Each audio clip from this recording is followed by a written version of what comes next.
siyaar naa leen gars yi digg naa leen bu baax a baax a baax a baax a baax di leen jox seen wàccuwaay di am yaakaar ne que yéen ñëpp yéen a ngi si jàmm Sourou Fall Bey maa ngi lay kontaanee bu baax yëf naa yaa njëkk a dugg aujourd'hui moom c'est le liw France ba ne ko aujourd'hui moom France tey moom daa dëkk bi daa sedd bay taw saa yi j'espère bien que yéen ñëpp yéen a ngi si jàmm maa fi maa ngi lay ziar bu baax a baax a baax Mounas famille bi yëpp maa ngi leen di béggee di leen kontaanee di am yaakaar ne que yéen ñëpp yéen a ngi si jàmm maa ngi sant bu baax ajaratu maa ngi leen di ziar bu baax a baax a baax a baax voilà di wax félicitations à nos Lions vraiment di wax ne que on a validé le ticket pour les demi-finales voilà le Sénégal atteint le carré d'as comme ni ñu koy waxee di sant yàlla bu baax a baax a baax a baax on pouvait faire mieux Samba Kouta merci beaucoup tap sen code promo docteur Gilles moom mooy bu baax a baax bi voilà bu leen ko di fàtte gars yi moo ñu gunge ci liggéey bi voilà donc di wax ne que Lions yi qualifié nañ vraiment pour demi-finale voilà donc Mbaye Fall maa ngi lay ziar bu baax a baax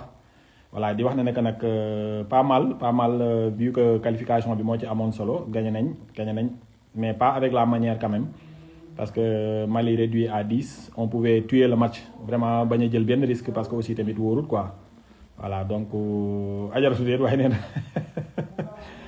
nee na mystique raxoon na ci mais en tout cas vraiment mooy loolu voilà donc on pouvait tuer le match depuis bi ñu entamé deuxième mi-temps bi gis naa ne que gars yi dañuy wax entame de match début match yi mais tey entame début match bi baax na mais ni ñu entamé deuxième mi-temps bi moom moo des quoi vraiment dafa dese engagement entame deuxième mi-temps bi dafa des engagement bi dafa des il faut avoir l'habitude de tuer les matchs quand on le peut c'est ça la réalité voilà tey du ma ñëw ci benn individualité seulement rek peut-être ci Kalidou Koulibaly laay ñëw maanaam coton bi sax yenn pass yi am na yoo xamante ni on doit pas les rater am na pass yoo xamante ni wóorul quoi nga koy pass ci axe wóorul Kalidou Koulibaly wóorul nañ la trop bëgg nañ la trop mais parfois nag tu fais beaucoup trop d'erreurs loolu moom dee ci bàyyi xel quoi dernier défenseur du def yenn erreurs yi yow yaay suñ dernière assurance donc kon am na yoo xamante ni man pour man voilà ça doit pas se faire quoi ça doit pas se faire donc il faut faire très attention ci phase yu mel nii phase yu décisive yi loo am da nga koy dugal te sàmm sa camp loo mën Mali réduit à 10 normalement dañoo war a tàqali ko moom ci 2 wala 3 buts à 0 loolu moo jaadu voilà donc nag vraiment mooy loolu quoi deuxième mi-temps bi moom vraiment c'était très naze très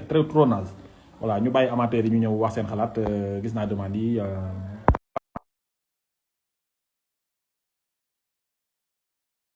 ñu débriefer match bi benn 45 minutes bu dëgër rek après daw seetaani match Cameroun ak Maroc bi vraiment voilà donc tey moom vraiment mooy loolu quoi. xoolal li barki yàlla lii baaxul waaw mais docteur maa ngi lay nuyu naka coono yi ay ñu ngi sant bu baax ñu lay ziar maa ngi lay bëggee bu baax a baax a baax ziar waaye sant alhamdulilah bu baax Lambar may ma teeree libéré suma doom ji rek xam naa ne boo moytu day jàppaat ci liggéey bi comme ça waaw ayca na doxal damay dugaat antenne dans quelques minutes bon globalement li ñu mën a wax ci match bi mooy tey ñun ñëpp gis nañ ko on a gagné sans convaincre parce que tey bu doon Jéggi Jara faute de main bi mu defu ko mooy heure bii yaa ngi koy wax tey Kalidou Koulibaly c'est compréhensible parce que man maa ngi ko doon wax am na leen lu ma doon ragalal Sénégal presque une semaine dañ ko toog wuñ ko après ñenn ñi dañ naan par exemple en championnat c'est ce qui se fait mais dans ce genre de compétition ngay jouer tout le temps chaque 3 wala 4 jours moo gën parce que bu boobaa doo am problème bu rythme mais là presque 6 jours lañ def presque une semaine Kalidou Koulibaly joué wu woon match bee passé donc ça fait presque 10 jours joué wul donc normal c'est normal mu ñëw manqué rythme mais tey gis nañ ne moom vraiment suñu défense bi moo doon loolu et heureusement Mali andi wuñu woon dara côté attaque parce que li gars yi naan farambol dañoo def 4-5-1 5 milieux de terrain lañ andi ñaari latéraux ñaari défenseurs centraux sànni ki nga xam ne mooy Sinayogo ci kaw genre mooy nañ tilli rek bu ko jotee baax na bu ko jotee baax na waaw donc boo xoolee globalement même si première mi-temps mais gars yi am na 2 occasions yoo xamante ne xëy na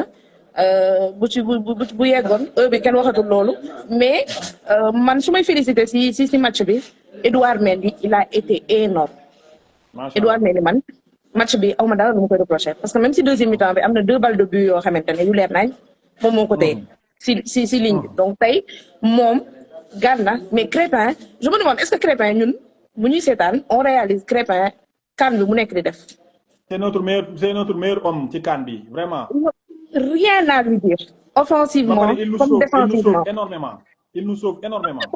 parce que moom mooy yenn lignes yi sax moom moo koy coupé soo seetee Maliens yi ils ont réussi la bataille du milieu léegi ñun len moo ñu dese woon si aile yi sa combinaison entre Sadio ak El Hadj Malick Diouf qui a bien fonctionné mais boo xoolee à un moment ki nga xamante ne mooy Iliman Gassama daf ko téyewoon donc premier rëcc bi mu am looloo andi but bi.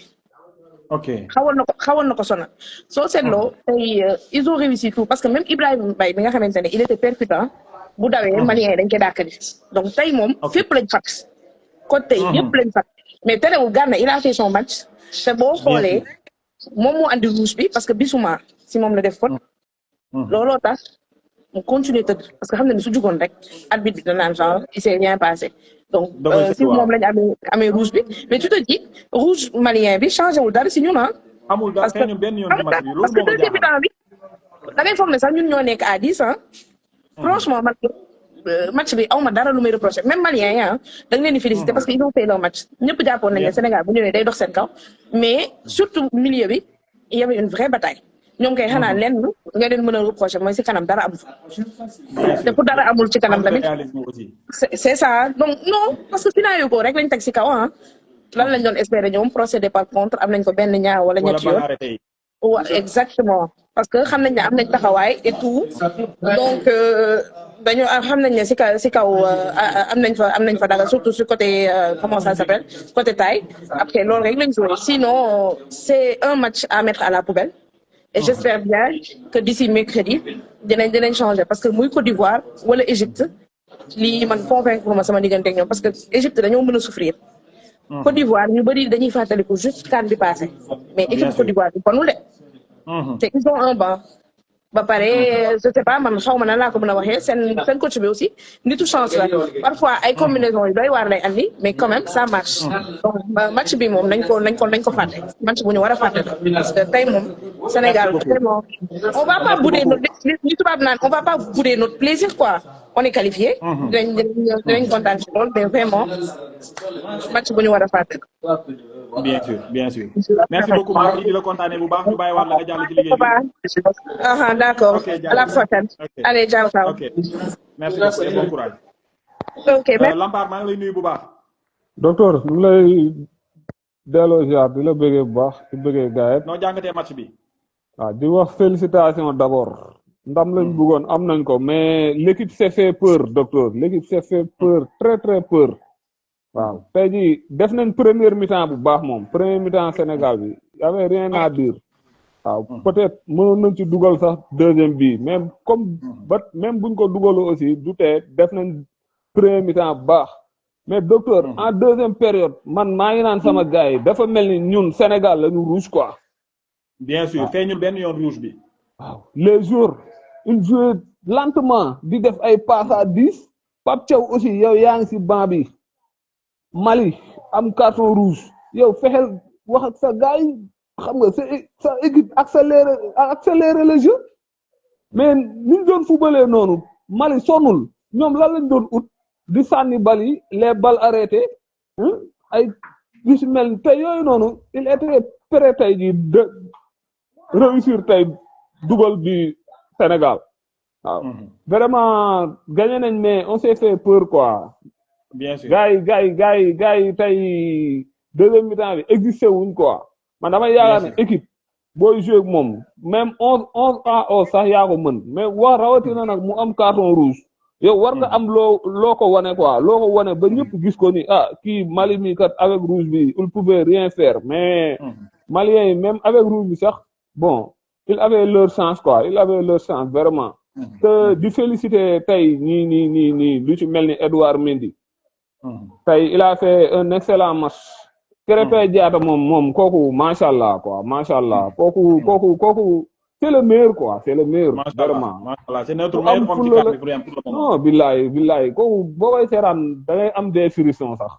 waaw macha allah te man jëlu seet tey jii bon mu am beneen club sax burul Monaco parce que Monaco déjà mi ngi fay dem toog ban joué wul bon. man yéene naa ko beneen club daal bu. après tout est possible tout est possible. waaw tout est possible. ma ñëw ci Idrissa Gana Gueye docteur kooku bon kooku du morom boy yi quoi. xool c'est ci le kaw meilleur xool ci kaw man tey match tey bi non est-ce que waruñu ko woon teel a génnee sax parce que man bëggoon kan ñu ci jël risque ak Gana quoi vraiment. kan ci Gana Gueye. waaw parce que dama bëggoon ñu noppal ko quoi mais dama xam naa ne bu deuxième bi duggoon dinañ ko noppal mais malheureusement on waa n'a pas d'une pu part li nga wax ni c'était possible tamit mais Pape Gueye boo xool zone bu mu jël. waaw Pape loolu Gueye nag zone ñaar bu ñi mu mu jël. génne ñëpp muy Habib Diarra muy Pape Gueye xam naa zone yi moo tax mu génnee leen. merci docteur moo tax mënul woon ñëw noonu rek jël le risque génnee Gana Gueye mais docteur Gana c'est le meilleur quoi. macha allah ma bàyyi la nga tàggatoo Lel Lampard. le meilleur militaire de l'histoire du Sénégal. jaajëf non Lampard. waaw di bëggee ñëpp. waaw di wax ni nag demi-finale bi. ñu nag Égypte. on espère voir un Sénégal meilleur parce que foofu moom. xanaa yaakaar ne Égypte mooy gagné Côte d'Ivoire. loolu laa gëm waaw loolu laa gëm waaw.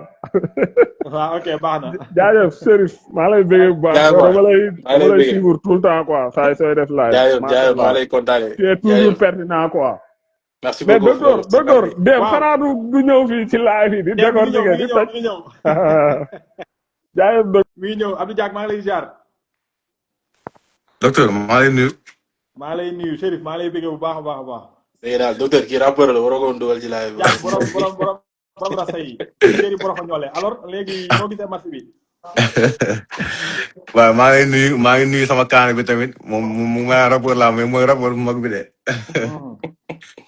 waaw mais avant tout di féliciter équipe bi ba pare mais man gars yi ñu ngi xaareewu match bu yomb man xaareewu ma ko woon noonu de parce que Mali boo xoolee boo suivre compétition yi seen match yi da ngay gis seen match yi day difficile même Maroc sax seen match bi dafa metti contre moins un Mali da ko doon dóor donc xam nga te keroog tamit boo xoolee seen match contre Tunisie bi tamit même avec carton rouge bi sax dañoo ñoom seen jeu moom ay contre la ak coup de pied arrêté mais Sénégal bu ñu amee équipe boo xam ne dañoo mun coup de pied arrêté gëm naa nañ jël ay buts yu bëri. bien sûr surtout avant coupe du monde bi nii ay alan nii bu ñu liggéeyee coupe du kii balu kaw bu jug dafay mbëkk mu dugg. en plus tamit sànq maa lay dégg nga ne ñun dañoo am carton rouge mais match bi mënoon leen dóor 2 ba 3.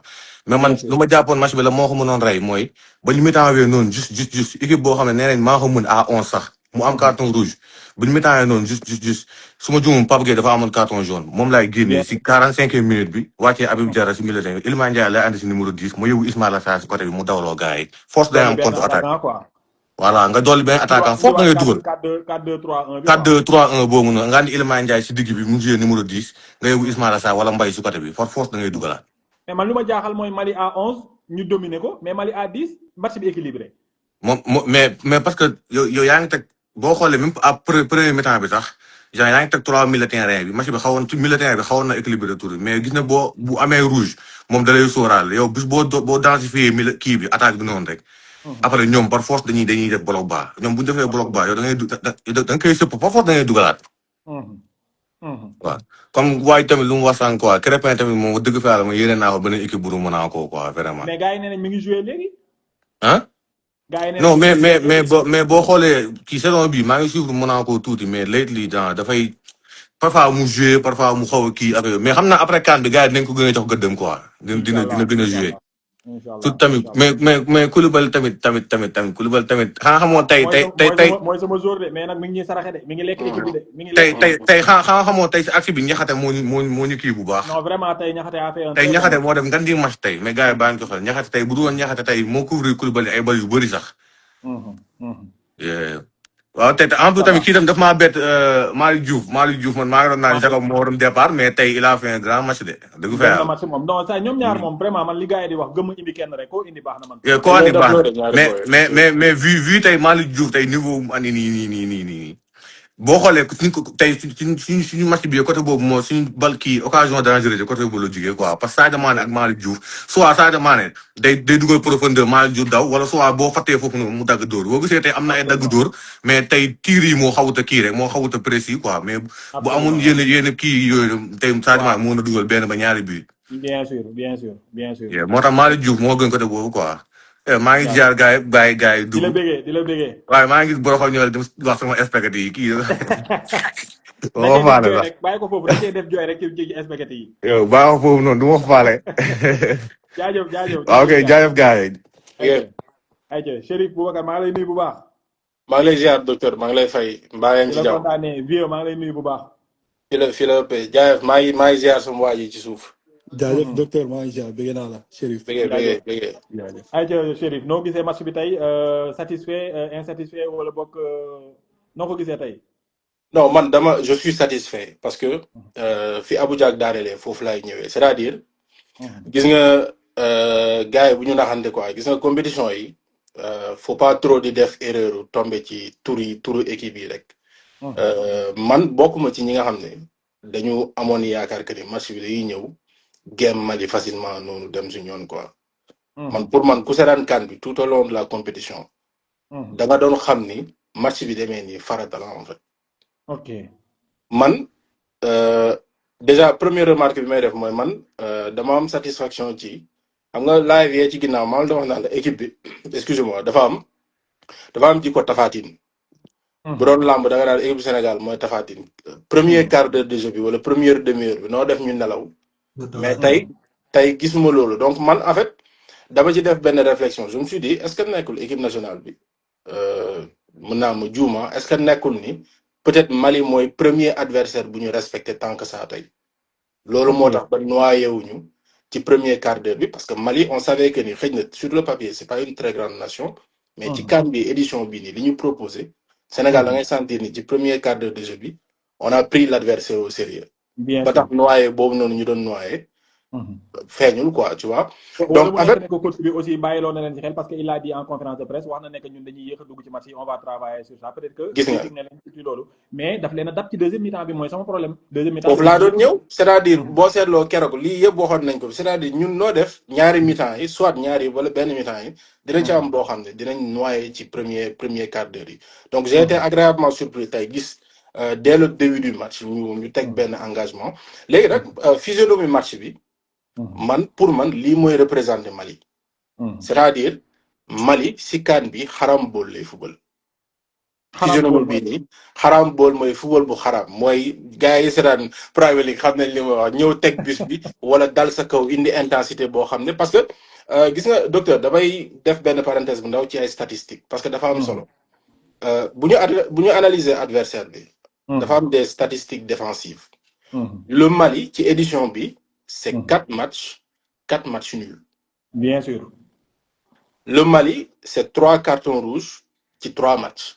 3 matchs, bien sûr. Mali, c'est-à-dire, dafa nekk équipe boo xam ne day refuser le jeu. te seen coach bi d'ailleurs daf ko wax parce que il est assez quand même expérimenté. dafa ne man en fait football yu rafet taxul ma ñëw. man résultat nu ma ko amee baax na. la fin justifie les moyens. Mali bokk na ci les plus faibles attaques ci compétition bi avant ñuy génn. ils n'ont marqué que 3 buts. ba pare boo xoolee ci seen 4 matchs yëpp boo jëlee bosu Sénégal teg na le boo analyser seen ay stats. Mali a une moyenne de 46% de taux de possession de balle. maanaam ñoom dañuy gedd jeu bi ñoom ils refusent le jeu duñu football. dañ la koy bàyyee waaw dañ la koy bàyyee. donc du coup tey boo gisee match bi ni mu démarré premier engagement nga gis par exemple Bissouma accrochage bi mu am Sadio Mané da ngay xam que ne en fait ñii dañu ñëw pour mettre de l'intensité moo tax boo seetloo tey le match a été très difficile pour nos milieux de terrain.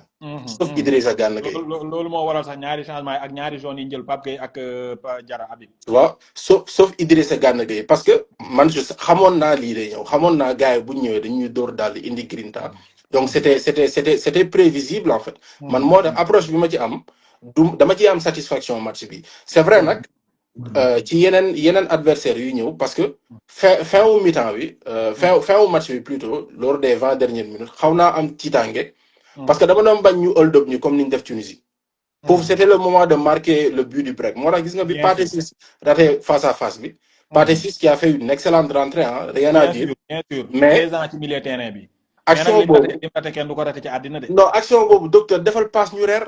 wax dëgg yàlla comme yow doo dugal kat góol bi daf koo nax quoi góol bi daf koo ubbil côté bële rek dem jëli bal bi daf koo nax dafa waroon def passe ci Chérif rek. justement gis nga gardien boobu noonu merci sax dama ko fàtte ci statistiques yi. Djigui Diarra c'est l'un des meilleurs joueurs maliens. gis nga docteur football à chaque fois que le gardien est homme du match wala mu bokk ci meilleur joueur d'une équipe day wane ni équipe bii nii très souvent mën nañ njorti ni équipe bu défensive la. parce que Djigui Diarra ça fait partie de l'un des meilleurs joueurs ci équipe bi. moo toogloo Tunisie presque génn deux penalty ak Abdoulaye Diaby mooy axe central bi colosse boobu noonu. ñaar ñooñu ils font partie des meilleurs joueurs de l'équipe malienne donc xawoon naa ci am tiitange mais bu weesoo loolu franchement am naa ci satisfaction su ma ñëwee si top yi nag bon Iliman Ndiaye tout naturellement parce que match yu mel nii su ma jumul Ibou doon na ko wax xaw ma Mbaye Fall si live bi njëkk gis nga phase bi ñu dugg c'est des matchs de 1-0 2-1 faut pas s'attendre à un spectacle en sauf exception néew mu mënul nekk mais bu amee exception lay doon match yu ñuy xaar c'est des matchs extrêmement serrés ay demi-occasion ngay am def ko ci biir donc Iliman quoi que l'on dise il a marqué le but man ci top yi laa koy boole Idrissa Gana Gueye dama fay taxaw docteur keroog dama wax Crépin moom amatuma lu ma wax ci moom encore une fois voilà man dama sonn ci ay mbirum Idrissa Gana Gueye gis nga docteur Vicente Del Bosque ancien coach de l'équipe nationale Espagne da doon wax benn affaire mu nekk phrase bu iconique sax mu ne mu ko doon wax à propos de Sergio Busquets mu ne quand tu regardes le match tu ne vois pas Sergio Busquets quand tu regardes Sergio Busquets tu lis le match gis nga football dafa am ni ñu koy seetaanee poste 6 dafa bokk ci poste yi gën a ingrat ci football ndax boo xamul ni ñuy seetaanee match da nga naan Idrissa Gana Gueye dafa invisible doo ko gis lu bëri waaw mais qu'est-ce qu'il était fort ci interception yi ratissé bal yëpp la fa nekkee donc sincèrement man moom laay boole ci top yi benn instant première mi-temps Sadio Mané laa ko doon jox qui a fait un bon match mais s'il faut faire un choix entre les deux Iliman Ndiaye mooy sama top Idrissa Gana Gueye mooy sama top Edouard Mendy parce que ci philosophie match bi on aurait pu encaisser benn balle d'égalisation te quand même wax dëgg yàlla ay la yoon génne na ñaari balle yoo xam ne c'était très dangereux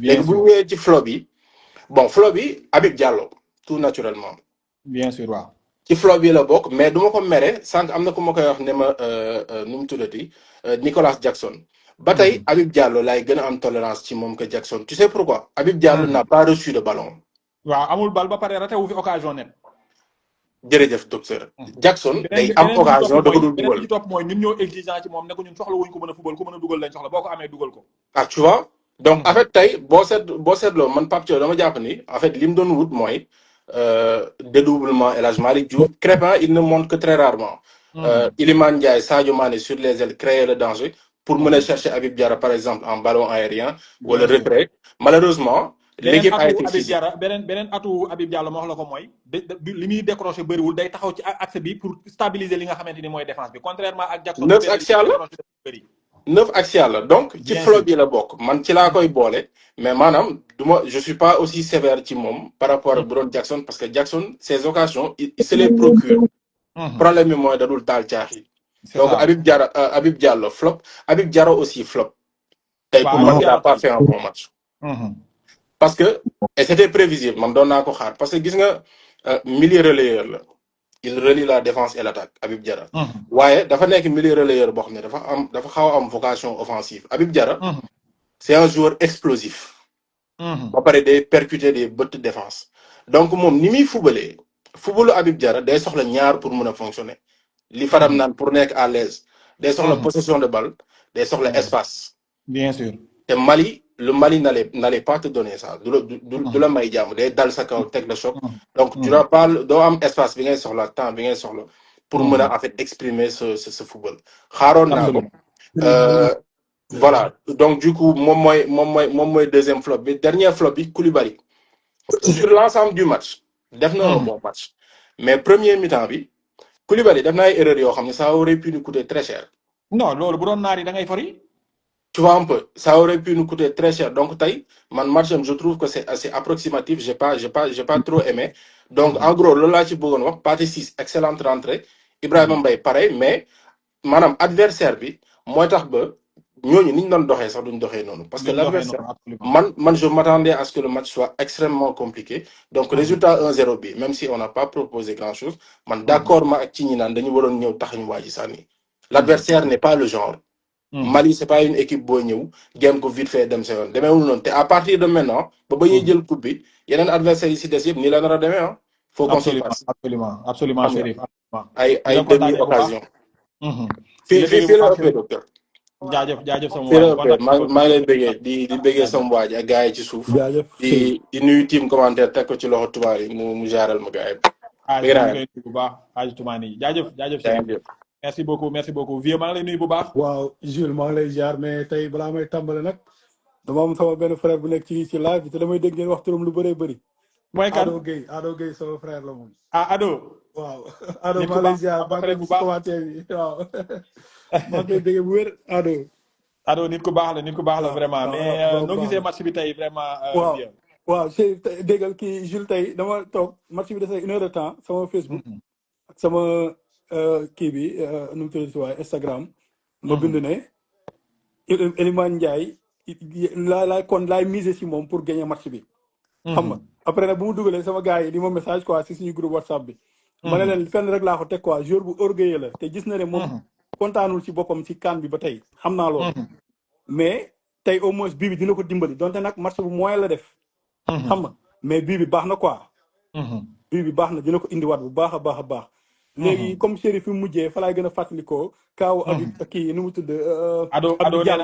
Ado nee na joueur bu mag nga woon. waaw waaw danaa football nag mais yoo xam rek Habib Diallo mënuñ ko wax lu bëri quoi. waaw parce que Pape Thiaw dafa demee logique am te loolu comprendre nañ ko mooy. idée bi mu ñëwee match bi ni mu ko abordé. moom attaquant boobu la gisoon quoi te loolu ñun ñëpp dañ siy d'accord. absolument mais ba ñu amee carton rouge bi supériorité numérique foofu nag tactiquement entraîneur baay gagné match bi. pour man changement yi Pathé bi mu indi ak kii ni mu tudd Ndiaye mënoon na xaar mu indi joueur boo xam ne day créer espace ba pare gaaw. parce que instant bi loolu nga soxla woon. joueur yoo xam ne dañu gaaw quoi vitesse bi tuuti. mais foofu daal laa gis ne juum na fa quoi. ok leneen li mu amaat mooy. Afrique nañu wante dëgg suñu arbitre yi dafa des. ok waaw tey arbitre bi yow merci beaucoup merci bien. mais carton yi dafa mel ni match bi daf ko dépassé de trop carton yi bëri na ba pare du présent day xelmati day tollu fële bëgg siffler lu nekk fii. c'est comme si day compenser dara quoi te carton rouge bu valable la. normal na warul nekk di jéem a tollewaat équipe yi quoi. parce que équipe yëpp 22 jours yëpp bëgg leen a zone. waaw yow faute bu ndax xoolal Ibrahima Mbaye premier faute. jaune pour romb. mais dernier carton bi mu jox Koulibaly nag carton bi mu jox Koulibaly foofu dara. waaw mais loolu day yàq quoi man loolu laa chaque jour sama gars yi ma ne leen ji nga Afrique coupe d'Afrique yi ay détails yu ndaw daan naa ko wax sax si live fi ma ne la ay carton yi dañu ko sóoraal ndax ay détails yu ndaw ñu jox la carton. teguñ ko fenn. te loolu noonu day porter préjudice équipe bi quoi baaxul quoi. mais heureusement merci d'avoir soulevé ça parce que naroon naa ko fàtte arbitrage. non loolu moo am quoi match boo seeraande rek carton man maa ngi koy sama gars yi si suñu WhatsApp bi chaque instant maa ngi koy carton yi. arbitre yi ni muy distribuer carton yi bëri na. bien sûr. te loolu xam nga doxalul jeu bi quoi te loolu day porter préjudice après.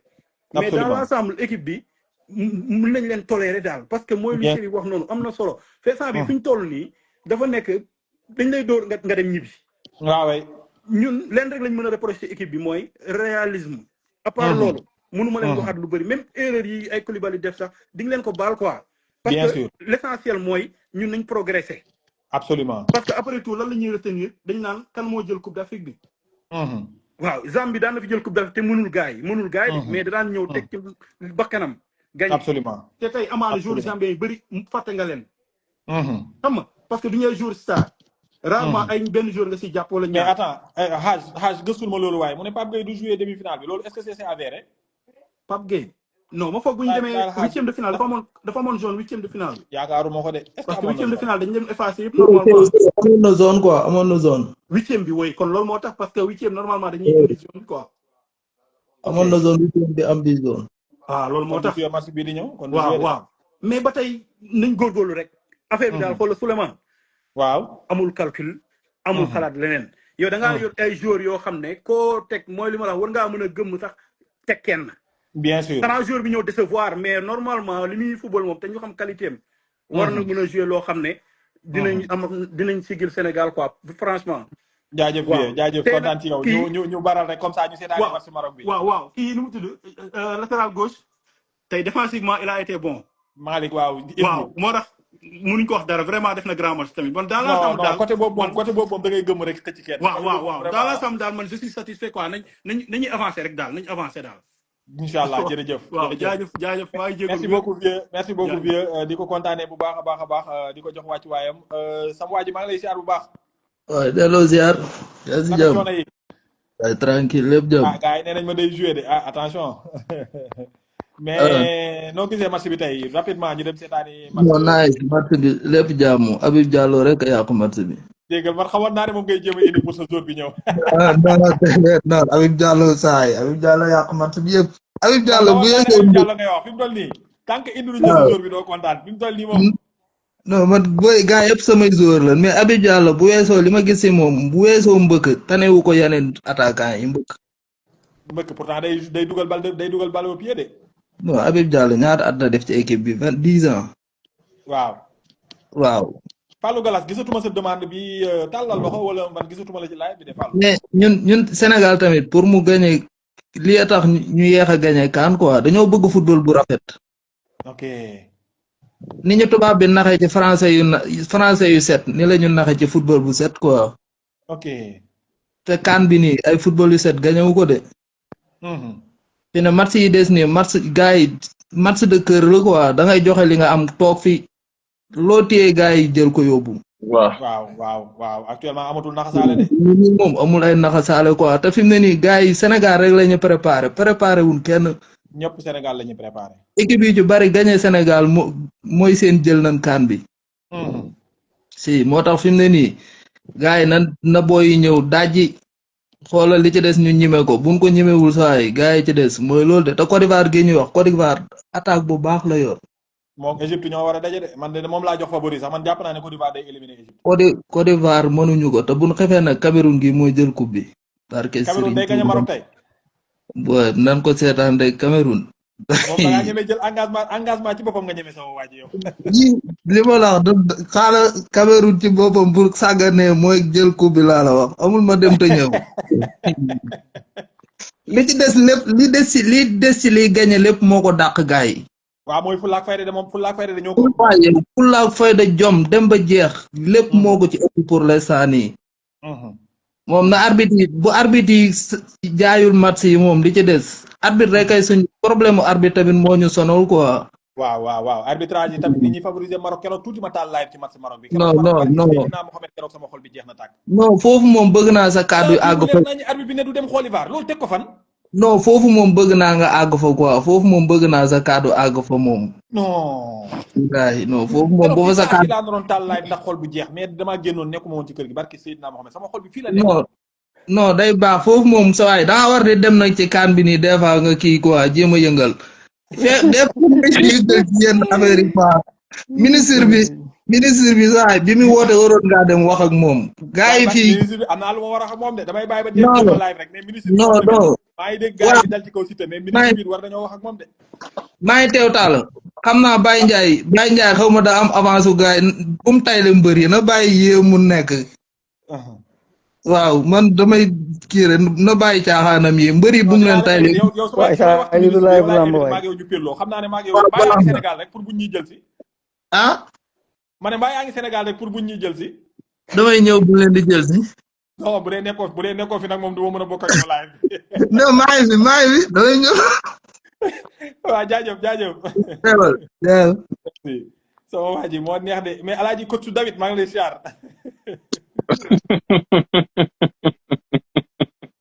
mais Mbaye Fall Diop. grand docteur siyaar nañu waaye. ñu ngi siyaar bu baax maa ngi lay siyaar bu baax naka coono yi. ñu ngi sant yàlla bu baax David maa ngi lay siyaar. oui gars yi nekk ci suuf yëpp. sant alhamdulilah mais Mbaye Fall alors lu tey lu mu demee baax na tey wala tey des na. waaw non mais mooy yow sa introduction quoi xam nga Sénégal moom. ba tey bon en fait dafa am loo xam ne benn constat général la quoi mooy que ne. non mais Koulibaly il devait pas rentrer non Koulibaly warul woon dugg quoi. non mais parce que Mbaye Fall baal ma quoi ma siif ah. waaw ñëwal. Le match là on devait le tuer tu vois ce que je veux dire on devait tuer le match parce que en fait tu vois quand une équipe joue à 10. gis nga Sénégal dernier match c'était contre qui Soudan moom. waaw Soudan waaw. ok oui quand équipe si jouer à 10 en général tu as beaucoup plus de da ngay gën a am hargne gën a am volonté que quand tu joues à 11 tu vois ce que je veux dire. ok loolu moo dal Malien yi tey tu vois. c'est-à-dire il fallait exécuter 2 buts ba pare après nag su leen neexee ñu laisser 2 quoi mais man j'ai senti un peu de laisser aller. dafa mel ne duñ dugal am carton rek après ñu bàyyee ko quoi. bon après Malien yi waaw j'ai teel a doyal bi mi ngi ci aussi. non dañu teel a doyal non sérieusement dañu teel a doyal tu vois joueur boobu noonu ki def ki ñu bandage boobu bi moom nu mu tudd ku njool ki waaw waaw kooku dañ ko waroon génnee parce que il a raté beaucoup de tirs quoi ah bon benn instant xaw ma deret yow laa àndal nag li mu raté kenn du ko raté. non il a raté trop dafa raté ay occasion yu bari tu vois le goal malien aussi xaw ma nu mu tudd Jara xaw ma il a félicité parce que am na ay waaw voilà Sadio Mané il a eu 2 tirs cadrés yoo nga xamante ne capté na ko tu vois ce que je veux dire mais en fait ils nous ont quoi benn instant xam nga vraiment on a serré les fesses quoi pour parler en bon français en fait on a bien ouvert les yeux on a serré les fesses parce que ils nous ont mis le stress jusqu'à la fin tu vois ce que je veux dire te pour man loolu mënoon na ñàkk en fait équipe soo ko mënee et puis équipe joue à 10 da nga leen di wan yow li nga leen mënee quoi xam nga après bon Maliens ils ont une certaine agressivité je sais pas ndax psychologiquement ils ont joué dans le cerveau des Sénégalais je sais pas mais gis naa ni bon gars yi xam nañu leen doon bàyyi xel ou pas mais franchement c'était pas un match en toute honnêteté c'était un match à 3-0 ou le 3-1 tu vois ce que je veux dire voilà mais après bon voilà Sadio Mané il a fait un excellent match Krépin Diatta man c'était l'homme du match quoi Elimane il a été le tueur moom wax dëgg yàlla moom moo ñu génnee ci affaire bi nii tu vois donc tey sama football bi ngi évolué bien non macha allah Dieng macha allah xam naa ne partie 6 moom bu ñu la joxoon équipe bi ba nga def ko remplacer moom xam naa ne moom. xam nga bon Ibrahima Mbaye aussi Ibrahima Mbaye est-ce que il n'est pas surcoté ce jeune là parce que j'entends partout Ibrahima Mbaye daf ko yàkkamti ba mu ëpp. voilà et puis je vois aussi sama mbokku géwél yi bon du ma géwél mais voilà ñoom bu géwél et tout doyen dafa mel ni dañ ko jël rek daf ko seen joueur quoi bëgg def affaire xam nga tu vois ce que je veux dire. oui waaw Ibrahima Mbaye ngi xam nga Mbaye kii kërëb affaire du foofu quoi football du loolu. tu vois ce que xam nga léegi booy bi voilà booy bi c'est un gamin booy bi xale la soo ko teelee dugal ci gaamu star boobu naan rek il risque de pas donner les résultats qu'il faut. c'est-à-dire il faut qu'on le remette à sa place. tu as parfaitement raison il faut que ñu le remette à sa place voilà. daf ko yàkkamti tey trop daf ko yàkkamti. non daf ko yàkkamti il a dafa tourné benn but boo nga xamante ne nii en fait tu sens que ni il veut s'imposer coûte que coûte dans l'équipe. bien sûr te noonu xam nga lan moo ko def booy bi il n'a même pas 20 ans su ma juumee est-ce que amul 17 ans. 17 ans la am. voilà le fait que muy jouer Paris le fait que bon voilà quoi mu am sa communauté et tout alors dafa mel ni en fait coûte que coûte dañ ko bëgg a teg ci kaw ay ñoom Ilimane ci kaw ñoom Sadio et Sadio balaa muy àgg fu mu àgg nii il lui a fallu des années et des années bro. non mais bien sûr de la galère quand même. il lui a fallu de la galère Nicolas Jackson je sais pas pourquoi on l'a pas aligné aujourd'hui loolu xam naa yow expert yi ma fi gën a xam. bien tu vois mais voilà Iliman Ndiaye il a été décisif gis nga un joueur am na kii yoo nga xamante ne soo ko amee da ngay dugal am na beneen joueur bi ci cuune aussi mooy but boobu nga xamante ne yow le goal il est face à toi au lieu que tu fasses la passe à gauche defuloo passe nga tir benn tir boo nga xamante ne goal bi capté ko. mooy partie 6 mooy bi ci bande bopp bi. foofu laay wax partie 6 moomu noonu. ce partie 6 là. il nous a fait rester bon xam naa ni y a un match boo nga xamante ne nii c'est pas comment te dire y a un match bu war a jouer xam nga ba ne le 19h xam nga 20h léegi ok donc c'est vraiment docteur di la remercier Toumane ak Mbaye Fall jégalu de Chérif. non jaajëf l'expert Dev l'international. jaajëf Mbaye Fall Diop maa ngi lay nuyu ñu terminer live bi ñun ñett. waaw docteur mooy maa ngi fay di ziar grand Toumane bu baax mooy sànq li ma doon la wax te moom nga introduire sa live quoi. c'est-à-dire que boo xoolee bu baax CAN bi ñi nga xam ne ni ñoom lañ jox favori. ils jouent à un rythme effréné. maanaam li ñuy débuté match bi de 0 minute à 90 minutes xam nga amul relâche quoi engagement physique bi da ciy nekk dañuy appliquer tactiquement techniquement ils sont excellents. absolument yaa ngi comprendre tey dama gis en fait tey dafa am si benn moment boo xam ne match bi dafa am ay gestes parasites yoo xamante ne moo ci bàyyi Maliens yi. moo tax sax Maliens dem ba am fitu commencé def ay yenn attaques yi c'est-à-dire que mooy sànq li nga doon si Koulibaly gis nga dafa am yenn relance yoo xam ne il faut jouer simple quoi. saa yow mënoo aligné woo ak yow sa paire défensif moom il est libre ngay xaar naan da ngay dugal balu ci axe bi. ci entrejeu bi quand même. c'est entrejeu bi ba pare yéen ñaar vous êtes écartés. Gana Gueye bu contrôlé bu ñàkkee bal bi rek saa yow gars yi comme lii saa yoo waxoon démb Toumane bajo fàng. donc loolu c'est ma emprunté que parole bi quoi. en fait ba pare da ngay gis à un moment donné en fait rythme bi ñoom dañuy bëgg casser rythme bi quoi te man loolu laa xamul quoi. ñun on n'a pas le sens de doggali. alors que ñun Sénégal ñun dañu réputé à ce que nit bu dee ñu ne la nga war a doggali.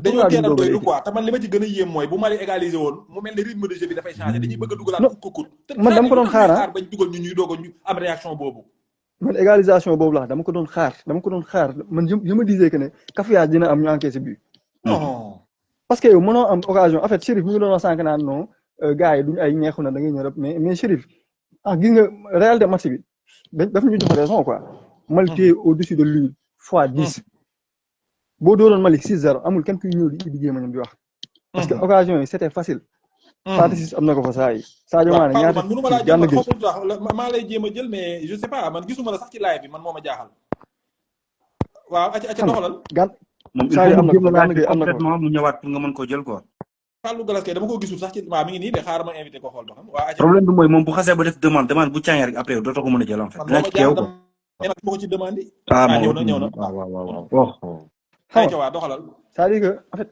occasion yi ñu raté noonu yëpp gars yi buñ ko mettre noonu xam nga buñ ko dugaloon rek wax ji dootul bëri quoi ba pare da ngay nekk à l'aise da ngay permettre sa coach bi mën a au moins génnee ñi nga xamante ne nii saa yi ñooy homme fort yi ñu noppalu mais 1-0 saa yi ngay ñëw di daw di raté ba pare man je reviens si Lamine Camara gars yi dinañ ne dama ko sonal mais gis nga Lamine Camara man son niveau man dafa ma jaaxal si kan bi quoi Lamine Camara tout ce qu'il fait ça il le fait mal imagine occasion bi mu am tey contre Brésil moo nekkoon deuxième bi mu Sénégal mooy chargé boobu mu chargé noonu chargé bi mu chargé boobu dafa jël temps am saa yi non si boobu dafa jël temps am contre Brésil dafa jël temps am ba axe bi ñëw marqué ko mu servir Sabaly je pense yow bal bi wàcc ci kaw noonu tam chargé ko ngay wax non waxuma boobu contre attaque bi laa bi muy ñëw rek di dugalal Boy Mbaye quoi waaw Lamine mais occasion boobu maa sama boy yi ñu ngi ci doon werante mais man pour man défenseur bi a été très intelligent parce que fi mu leen kar noonu appel de balle bi noo passe ci kanam ci ginnaaw rek nga mën a passe wala boog nga avancé ak balle bi ba défenseur bi décroché nga doog a def passe c'est ça retrait bi lay wax quoi docteur yow reprise ngay wax mais Mbaye Fall retrait bi lay wax mooy retrait boobu laay wax te beneen ñaari attaquant yi nekk fële défenseur bi taxaw seen voilà parce que c'était la même chose contre Brésil quoi c'était la même chose contre Brésil ok en fait contre Brésil moom je me dis que il était en confiance quoi te booy bi nii mu ngi commencé di saborder compétition te moom kese moo saborder boppam ah. ok en fait liñ koy laaj méttiwul quoi joue simple. defal li nga mën xam nga box to box nga. tu récupères la balle saa yi contrôle passe nga taxaw. bien sûr ñun on te demande pas ngay kase ay ligne di jaay xam nga ne yaa dàq football on sait que ne tu vaux quelque chose. problème lañ am ci équipe bi de mooy actuellement nii ku dugg da ngay bëgg a def le mieux pour que la prochaine. loolu moo ñu nar a rey nag. loolu moo ñu nar a rey. et je me dis que bon gars yi ñu ngi naan non entre Côte d'Ivoire ak Égypte bon ñoom ñaar ñëpp ils se valent sauf que Côte d'Ivoire seen attaque ils sont excellents pas seen avant-centre mais seen aile quoi. gën a ragal que Égypte de parce que ñoo gën a dur quoi te Sénégal man bëgguma ko dur di football ak ñoom. c'est ça donc man loolu bon naa bàyyi gars ñu kii mais loolu laa amoon lu ma ci wax à part que bon tey Habib Diarra nekku ci woon. waaw Habib Diarra nekku ci woon mais le jeune Mbaye aussi il faut ngeen wax ak moom quoi te moom tamit na xam ne maanaam affaire bi molo la quoi moom dafa mel ni li Alaaji Mbaye di wax naan Lawbe Gadiaga yow ca kanam. mais docteur tey ça se comprend parce que boo xoolee tey terrain bi dafa trempé woon. donc moom istulu jeu am mënu ko woon permettre parce que bu kajee bal bi rek bal bi lu muy dem dafa ëpp day ëpp. voilà loolu la déjà et tey boo xoolee bon entre gars yi comparaison Habib Diallo ak Jackson tey ça s'est vu si match bi c'est-à-dire que Habib Diallo avec un bloc bas Habib Diallo boo ko joxul am dugalal il n'existe pas. waaw foofu nag la ko parce que moom du moom mooy ñëw naan day participer si jeu bi quoi. mais ñun Sénégalais aussi il faut ñu xam lu bëgg parfois dañ naan nañ indi Habib parfois ñu ne nañ indi ku ci nekk aussi da am loo mën de su fekkee ne attaquant buy jouer te du dugal ngeen bëgg nañ indi Jackson bu fekkee ne ku dugal koo xam ne bu ko amee dugal ko rek nañ fi bàyyi Habib ndax heure bu ko amee dina ko dugal loolu moom leer na ma naa ñi boo fàttali ko live bi passé wax naa la ko nee naa la problème mu entre suñu ñaari latéraux yi moo ñëw si suñu ñaari waaw Idrissa dañoo war a seetaani kii bi moo tax quoi dañoo war a seetaani match bi wala c'est ça quoi ci live waaw match bi kay daa baama ko fii waaw jaajëf Mbaye Idrissa loolu moo tax ñuy accélérer nii quoi match Cameroun bi instant bi nii match yëpp laa bëgg di seetaan parce que match yi actuellement nii ça devient intéressant te match yi benn yombatu ci xaaj maa ngi lay nuyu bu baax a baax mais maa ngi lay fay baax di la bëggee ma bàyyi Fallou comme moom xam naa yàgg na def demande et tout xam naa li mu lok moo tàng bàyyi Fallou doxal man li may wax ci galas bàyyi benn borom salon de coiffure bi maa ngi lay nuyu di la siyaar doom day Serigne waaw ma dara de maa lay siyaar tumaani di la siyaar ay tey taw bi lépp jàmm waaye sant kay tey nag Dakar moom daa yendoo taw macha allah. ndeysaan. ma ne ko tey Dakar. dégg naa Sandaga da doon ne. non tey kay nees sax laal nañ ko tey. noonu la demee mais presque comme muy wax rek gars yi moom des fois bu ñu tee dugg ñi dañuy wax lépp yow da ngay ñëw xam nga joxe sa benn point d'avis rek. man damay ñëw ñu dalee Habib Diallo certes góorlu mais Habib Diallo attaquant la de. Julian bi bàyyi si baax. mais moom mooy dagg de.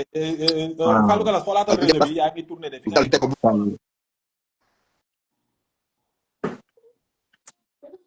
c'est bon ah.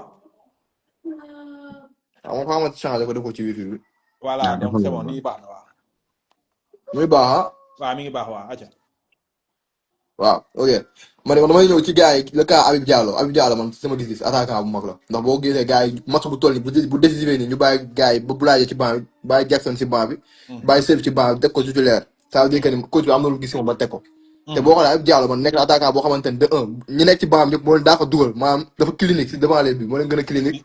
de deux lu gars yi seetlu ci but bi yéen but bu dee dafa ñëw rek dugg Habib Diallo moo xëcc at défenseur yi. bien sûr waaw moo Habib Diallo moo xëcc défenseur yi ba Iliman Ndiaye ñëw fekk fa vide ñëw dugal. bien sûr jeu sans ballon la waaw. loolu attaquant moo koy def loolu ku nekkul attaquant du ko def. mais xam nga Sénégal moom xam nga ñoom pour ñoom boo dugalul rek ñoom maanaam wala nga deful pas rek nekku attaquant maanaam attaquant ci déplacement dafa am solo ci attaquant. même bu nekkee maanaam dugaloo mais nga def ay déplacement boo xoolee Benzema joueur attaquant yu mag yëpp boo xoolee des fois même buñ dugalul dañuy xëcc ay joueurs da ngay dem déplacé wu. moom bu nekkoon dafa taxaw foofu fixe bal bu du dugg de góol même bu ko xëccee défenseur dañ koy tulli mu génn. mais attaquant bi mu nekk ak joueur d'expérience moo tax genre match yi nii xam nga man du ma ko si balaa man def ma ko flop ak Diallo def ma ko flop franchement. match bi tey dans l'ensemble ñëpp def nañ grand match ba pare ils étaient sereins parce que genre match yi nekkul match yu yomb quoi. non si bien sûr genre match yi waaw ay match la yoo xamante ni quart de finale moom boo dajaloon na équipe bu gën a tas Afrique sax match yu métti lay nekk match yu xaar. match soo teggee sa bët benn nga manqué tuuti concentration gars yi la koy def ba pare taxaw seen kaa taxaw yóbbu la série ngeen la. jugo man match bi xam nga. compétition la da ngay rectifier di avancer lépp mënul parler da ngay rectifier di avancer ba am lu nga bëgg mais daal dans l'ensemble man je trouve que xam nga waaw match bi li gars yi li ñu joué baax na ba pare Sénégal fa nga xamee ni dañoo am profondeur de banc boo xoolee tey kenn kaasul te xoolal ñu nekk ci banc bi am na benn instant caméra bi tegu ci banc nga gis fa Jackson gis fa Ismaïla Sarr gis fa nga gis gars yi mu toog ñaar ñoo xamante ni match bi ñoo titulaire woon tey ñuy football quart de finale ñi ngi ci banc bi waaw ba pare li si gën a garaaw mooy man Pape Thiaw lu tax ma bëgg ko mooy dafa nekk koo xamante ni man su ma ko bëggee moom Aliou seen différence mooy Aliou Cissé dafa dëgëru moom day du déggu Sénégalais da leen dégg mais du leen déggu mais man maanaam humilité bi nekk ci nga xamante ni mooy Aliou Cissé dafa maa neex ci kii ci maa ngi Pape Thiaw non vraiment boo xoolee xoolal ni muy maanaam ça veut dire que ni mi ngi lire équipe am forcé wul ci dara lépp lu mu laal mu xaw a dëgër mu tegg loolu xool gestion de l'équipe imagine toi tu amènes 28 jours tu fais jouer presque xaw ma 24 xaw ma 23 jours. imagine 28 titulaire laa ne kii nekkate ndaanaan dëgg la. waaw boo xoolee nga gis ni gars yi ñëw nañ troisième match bi gars yi naan Pape Matar Sarr dafa war a si xam na ni booy bi bëri na coow Sénégal mu tayal ko dugal ko si match bi boobu ba léegi kan moo wax kuy wax kenn waxul.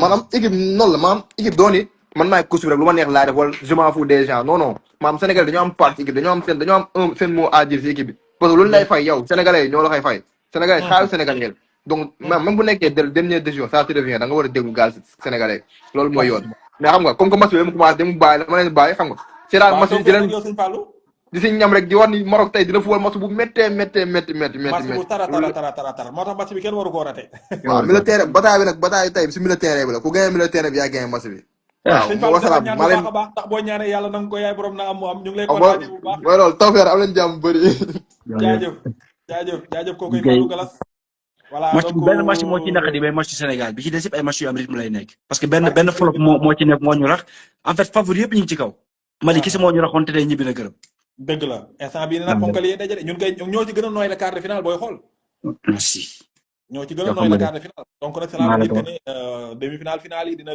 métti trop mais yàlla nañu yàlla suturaal xaaj résumé ko match bi ci 5 minutes su ko defee ñu dem seetaani match Maroc non 5 minutes sax day bëri xaaj macha allah di féliciter déjà équipe bi di féliciter le coach xam nga ils ont fait un très bon match xam nga parce que man tey pour man l'homme du match aujourd'hui c'est le gardien malien loolu rek moom mooy résumer la rencontre ah oui cela veut dire que on a dominé le match Habib Diallo c'est un top Habib Diallo Chérif ko xam football mais foofu laay wute gis-gis ak moom te ñun démb live bi noo def ba ñu joué match bi rouge bi waxoon nañ ko rouge bi ñëw nañ malien yi affaire en fait ñëwuñu c'est que affaire politique bi ñoom moom lañ def seen bopp yi même seen discours yi affaire AES ak CEDEAO seen coach bi sax genre yu mel noonu ay guerre la fi wax ak ay affaire yooyu. waaye yow 5 milieux de terrain défensif le football.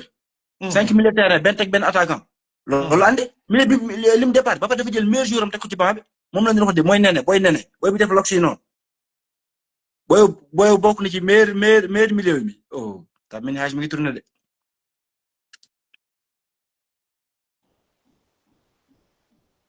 allo Hadj waaw ñëwaat na.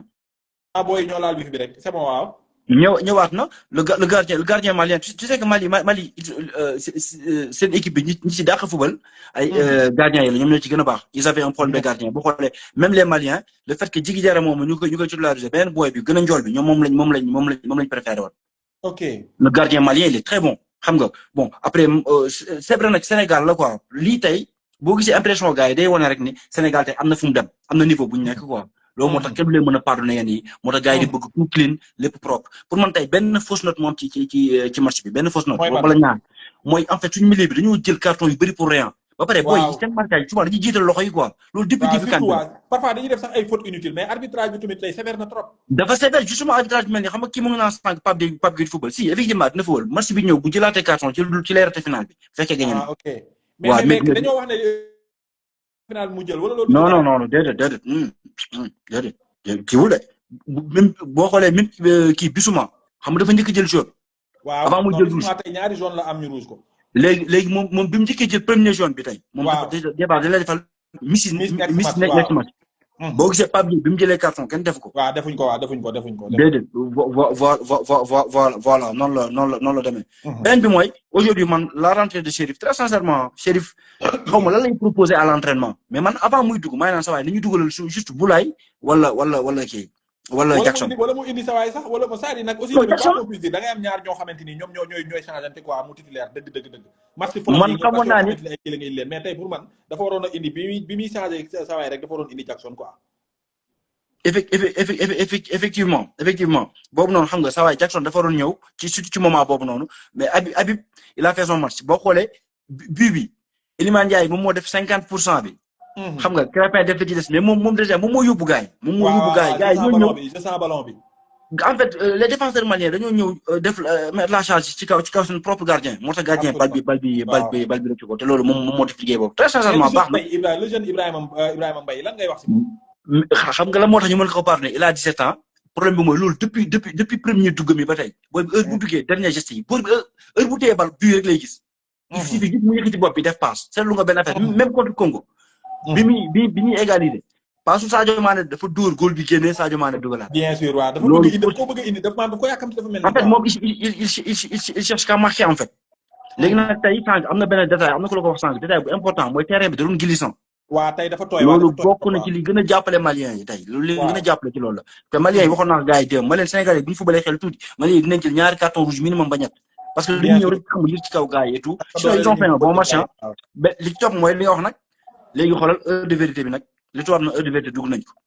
mooy instant bi Côte d'Ivoire ngay am wala Égypte man sax Côte d'Ivoire laa gën a gis ne moom ngay am man maa la waxoon ci deuxième live mooy xoolal xam nga première journée bi avant Sénégal di football ak Congo da nga defee live man gis naa Sénégal Nigéria final parce que Nigéria man ñoom laa defoon favori indi naa Nigéria Côte d'Ivoire laa def favori c'est le match yëpp seetaan naa ko kan bi xoolal gars yi souvent aussi dañuy jouer ci tour équipe bi mais je pense ñu ci bëri xëy na jot bi moo leen ko mayul seetaanuñu match yëpp bien sûr kan bi nii Côte d'Ivoire instant bi moom moo fi favori moom moo fi yor moom mooy yor équipe boo xamante ne 11 complet ci kaw ba ci suuf ba pare seen équipe bi fay ñi ngi naan de chance dafa dem non da am na lu mu xam de c'est pas pour rien gars yi non am na lu mu xam non man sax xawma la dara mais bi mu bàyyee Nicolas Pepe fee gars yi di kaas laa na leen waa ji ku am fit la am na lu mu xam numéro xam nga chaque année indi révélation ba le passé bi leen di waa ji éliminé noonu Simon Idingra booy boobu noonu ci baa loon teg Sawaay moom moo nekkoon adjoint mais bi mu ñëwee ñu dàq entraîneur bi jël ko dafa ñëw indi booy bi moom moo ñëw indi kii bi ak Oumar Diakité instant bi Diakité ci baa bi la koy teg benn booy numéro 19 la indi benn booy bu gàtt boo xamante ne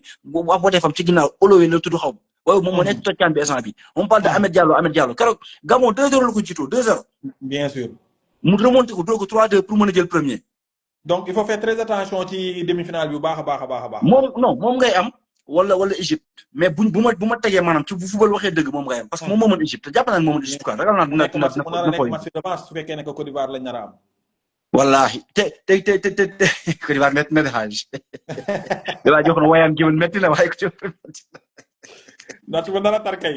match bu non nar a xaaj ba bàyyi ñu dem saa di match bi xam nga. jaajëf sama waa ji Tum kontaan naa ci yow.